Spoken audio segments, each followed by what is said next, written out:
If you observe Muslim scholars and apologists long enough, you'll notice something that I find absolutely fascinating. There are basically two steps to Islamic apologetics. Step one, keep people in a state of ignorance. Fill their heads with myths about how wonderful and perfect Muhammad was, and about how amazing and brilliant the Quran is, and keep these people as far away from reality as possible. Step two, if a Muslim, for whatever reason, learns a fact that conflicts with the myths you've filled his mind with, then lie to him about the significance of the fact and lie to him about everything related to the fact. I've seen this over and over and over again. Let me give you an example. Since we've been talking about Sheikh Yasir Qadhi recently, we'll consider some of his comments about Uthman burning the early Quran manuscripts. As we all know, Muslims are told all their lives that the Quran has been perfectly preserved from the time of Muhammad. They're told that there isn't a single variant anywhere in the entire manuscript history of the Quran. They believe this utter nonsense because, again, step one of Islamic apologetics is to keep Muslims in a state of ignorance. But because non-Muslims keep putting out articles and videos about the history of the Quran, and because we keep quoting Muslim sources about changes in the Quran, Muslims occasionally learn some basic facts about the history of their book. For the past 2 decades, critics of the standard narrative have been putting out a ton of material, and many Muslims, thanks to us, have learned something interesting about the Quran. They learned that Uthman, the third of the rightly guided caliphs, burned the early Quran manuscripts. Burning books is something that tends to stand out in people's minds when they hear about it. So, when we show Muslims from their own sources that Uthman burned the early Quran manuscripts, they tend to remember this. Naturally, over the past 2 decades, many Muslims have gone to their scholars, asking them to explain why the Caliph Uthman had to burn the early manuscripts. These concerned Muslims said, in effect, "You told us that the Quran has been perfectly preserved right down to the letter. How can we reconcile our belief in one perfect Quran with early Muslims burning manuscripts?" Now, if my theory is correct, a Muslim scholar who responds to this question is going to minimize the significance of the fact he's trying to account for, and he's going to lie about everything related to the fact. He's going to try to lull his Muslim listeners back into a state of ignorance. Let's see if I'm right. In a 2012 video titled, "Why Did Uthman Burn the Quran?" Sheikh Yasir Qadhi admits that people have been asking him about this. The question that many people ask us is, why did the third Caliph of Islam, Uthman, why did he burn all of the Qurans of his reign and his empire? So people found out from us that Uthman burned the early Qurans, and they went to scholars like Sheikh Yasir Qadhi for answers. Yasir Qadhi informed them that in Islam, burning the Quran isn't exactly a bad thing. This is a cultural misunderstanding, because from the Islamic tradition, when you burn the Quran, you're not disrespecting it. In fact, this is the way to respectfully dispose of it.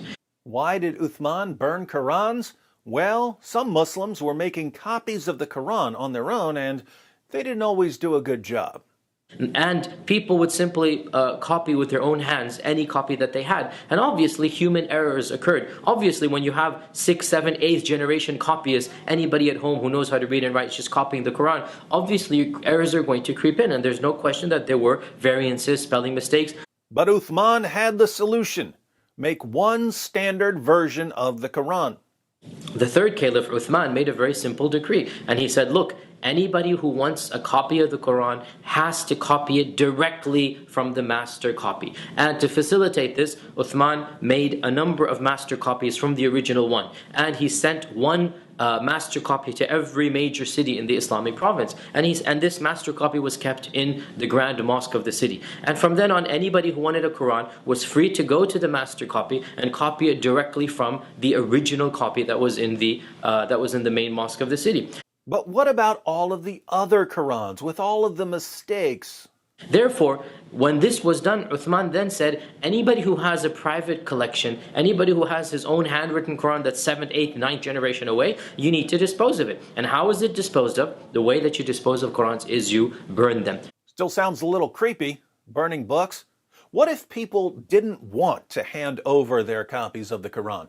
And so everybody, there was no hue and cry, everybody voluntarily agreed this is a great idea. Why shouldn't we go directly to the source? Why shouldn't we go directly to the official Quran? And so everybody agreed, and therefore the people's Qurans were compiled by the authorities. They didn't go house to house searching for them. They didn't go confiscating. It was a voluntary move, and everybody agreed because it makes sense. Everybody understood the problem. So it was totally voluntary and everyone agreed, and the Quran lived happily ever after. So the Caliph Uthman standardized the copies of the Quran, and therefore from his time up until our time there has never been two copies of the Quran that are different even in one letter or one word, and this is because of the far-sightedness of the Caliph Uthman, and it's something that we're forever grateful for. Now, we already know that Yasir Qadhi's claim that there are no Quran variants since the time of Uthman is a lie wrapped in a fantasy and smothered with pure evil. But what about his claim that everyone agreed with Uthman? Everybody voluntarily agreed this is a great idea. And so everybody agreed, and therefore the people's Qurans were compiled by the authorities. Everyone thought it was a great idea. It was a voluntary move, and everybody agreed because it makes sense. Everybody understood the problem. Has Sheikh Yasir Qadhi read Islam's most trusted sources? Of course he has. So does he know he's lying? Absolutely. Yasir Qadhi says that everyone thought it was a good idea to copy a single Quran and to burn all the others. I'm sure Yasir Qadhi has heard of Ibn Masud, but in case he's forgotten, I'll refresh his memory. Sahih al-Bukhari, 3808. Narrated Masruq. Abdullah bin Masud was mentioned before Abdullah bin Amr, who said, "That is a man I still love, as I heard the Prophet saying, 'Learn the recitation of the Quran from four.' From Abdullah bin Masud, he started with him, Salim, the freed slave of Abu Hudhaifa, Muad bin Jabal, and Ubay bin Ka'b." So Muhammad gave his followers a list of his best Quran reciters, and Abdullah ibn Masud was first on his list. Abdullah ibn Masud was Muhammad's top reciter of the Quran. I wonder what Ibn Masud thought about Caliph Uthman forcing everyone to copy the standardized Quran of Zayd ibn Thabit. Jamiat Tirmidhi, 3104. Az-Zuri said, Ubaydullah bin Abdullah bin Utbah informed me that Abdullah bin Masud disliked Zayd bin Thabit copying the Musahif, those are copies of the Quran, and he said, "O you Muslim people, avoid copying the Mus'haf and recitation of this man. By Allah, when I accepted Islam, he was but in the loins of a disbelieving man," meaning Zayd bin Thabit.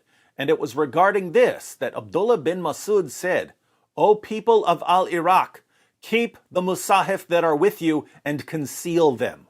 For indeed Allah said, and whoever conceals something, he shall come with what he concealed on the day of judgment. So meet Allah with the Musahif."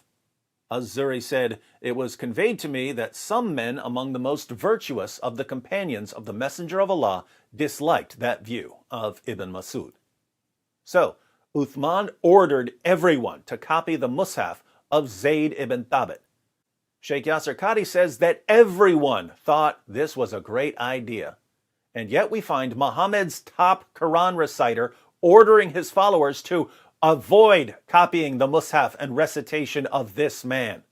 Sheikh Yasir Qadhi says that everyone thought it was a great idea to burn all of their non-standardized copies of the Quran. And yet we find Muhammad's top Quran reciter ordering his followers to keep the Musahif that are with you and conceal them. Don't hand them over to be burned. Muslims, do you have any clue how clearly and obviously this fact alone completely destroys your claims about the Quran? The Quran you use today ultimately goes back to Zayd ibn Thabit's Quran.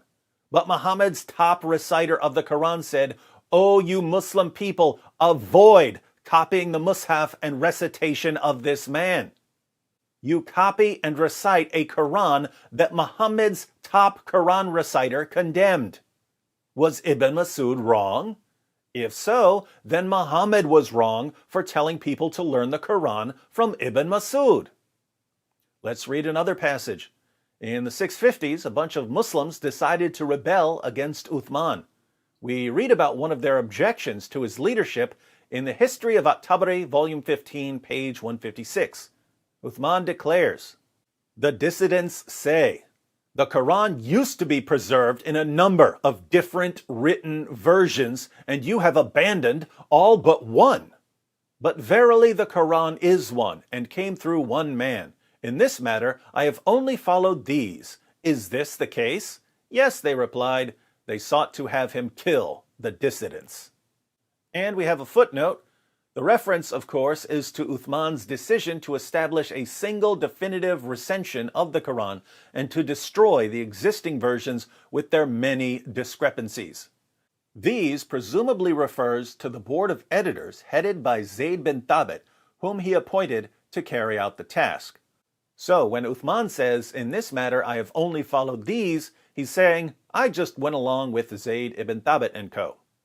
So Sheikh Yasir Qadhi claims that everyone thought it was a great idea for Uthman to standardize the Quran and to burn all competing Qurans. And yet, there were Muslims who condemned Uthman for doing this. By the way, notice the lie of one Quran being established. The reason Uthman decided to standardize the Quran was that different Qurans were being used by different Muslims. Uthman issued an official version and ordered everyone else to hand over their Qurans. Even Ibn Masud, Muhammad's top Quran reciter, despised Zayd's version of the Quran. Many people in the Muslim community were upset at Uthman for doing this. But when it was brought up to Uthman, he would reply, "Come on, we all know there's only one Quran, right?" What we see in these passages is that there were two kinds of Muslims: Quran-focused Muslims and unity-focused Muslims. Quran-focused Muslims had a Quran-first mentality, and they wanted to be honest about the Quran.